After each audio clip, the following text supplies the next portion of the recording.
So it's no surprise that Overwatch is a meta very much like a MOBA, constantly changing and evolving with each and every new hero and patch that comes out.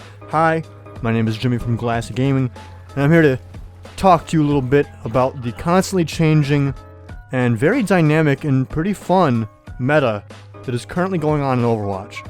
So, if you haven't been keeping up lately, the most recent patch released a new hero, Ana, a support sniper, and it also released a bunch of balance changes to heroes that were not that commonly seen in professional games like Zenyatta, D.Va, and McCree, which is definitely interesting, because now we're seeing a lot of those three heroes in competitive play. Right now, I am literally watching a game between LG and We United, a recently brought up team with Shadowburn, Zoms, and a few other, were kicked from teams and removed from teams and are now making their own team in an attempt to, show they still got it. And they're doing pretty well, by the way, just to let you guys know. But right now, we have a McCree and a Zenyatta on both teams. We have a D.Va on one team. And we're actually starting to see people not picking heroes like Mercy. We're starting to see a couple Ana picks here and there. It's still in its infancy though, because most tournaments weren't allowing Ana picks at all because of how new the hero was. But we're seeing it start to come out from these teams. And I've even seen a few teams run triple support, which is something that I've not seen teams do up until now. Now, why is this? Why are these heroes being brought out? Well, for one, obviously, buffs matter, and if a hero gets buffed well enough, it will make a major comeback in the meta, i.e., McCree getting a huge buff to his left-click ability brought him back intensely, and for good reason. Now that he's back with, basically a sniper range on his left clicks, he can out-snipe a lot of heroes and can do ridiculous damage from a very long effective range. How about Zenyatta? Simple. Now that he's not a one-shot target by the majority of heroes and can actually put his orbs on people without them being, removed immediately, because, now the orbs travel faster, you're seeing him in place of Mercy's now, because Mercy is a hero that cannot contribute to the team fight that well other than solo healing, whereas we have a solo healer in Zenyatta that can also greatly diminish the defenses of the enemy team with his Discord orb, and also does a ton of damage with his left click and right click. So while he may have got a small nerf to his left click damage, he still does a ton of damage and is ultimately slightly more efficient in terms of a team fight compared to Mercy, who literally has to be healing at all times. So we have a major change with Mercy no longer being the most meta hero as far as healers go. We were seeing a Mercy Lucio in just about every single game prior, but now I haven't seen a single Mercy being played except for maybe one or two by teams that really aren't that high level too. I mean, I'm sure Mercy will still get picked because it is still a very good hero and a very good solo healer, but you still need to have something to go with it, like, a Lucio. So I've seen people run Mercy Zenyatta. I haven't really seen too much Ana yet, unfortunately, but I'm really excited to see how she plays out, because I believe she has the highest burst healing out of any healer in the game, because, if you hit all of your shots with her, you're just doing a ton of healing and or a ton of damage.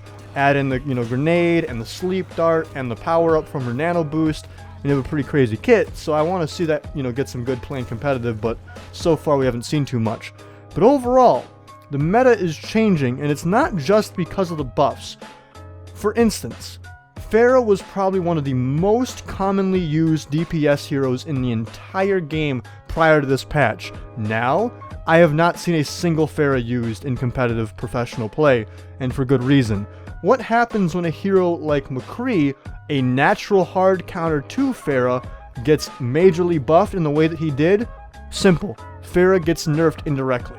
It basically means that if there's a McCree or some other form of hit scan hero that got buffed, Zenyatta could probably be considered sort of a counter to Pharah, but for the most part, McCree is the biggest counter to Pharah due to his range and his damage. With McCree being on the other team, Pharah can no longer do what she used to do. She can no longer run around and have fun and blast people from a distance and you know, just control the skies like how she used to. Now she's kind of dumpster, because if a McCree's on their team, he's just gonna snipe her out. If you are in the air as a Pharah, you're dead. Unless their McCree just cannot aim, but when we're talking about professional play, I'm pretty sure the McCree can aim. So, this means that Pharah's out of the meta now. Mercy's kind of out of the meta now that they have Zenyatta. It basically means that if a certain hero gets buffed, and it means that the buff was good enough to make them a core hero, a staple hero in various, you know, professional team comps, it means that all of the major, you know, heroes that were countered by that hero are no longer going to see major play unless that hero is not in play. So, let's say a team just does not have a good McCree player. And what will most likely happen is, unless they have a good Soldier 76 player or someone else that can counter the Pharah well, the other team will probably run a Pharah, just because there's no one to counter the Pharah. So, the game works in a very dynamic way like that, where a nerf to a hero or a buff to a hero can provincially spell the doom of one hero or another.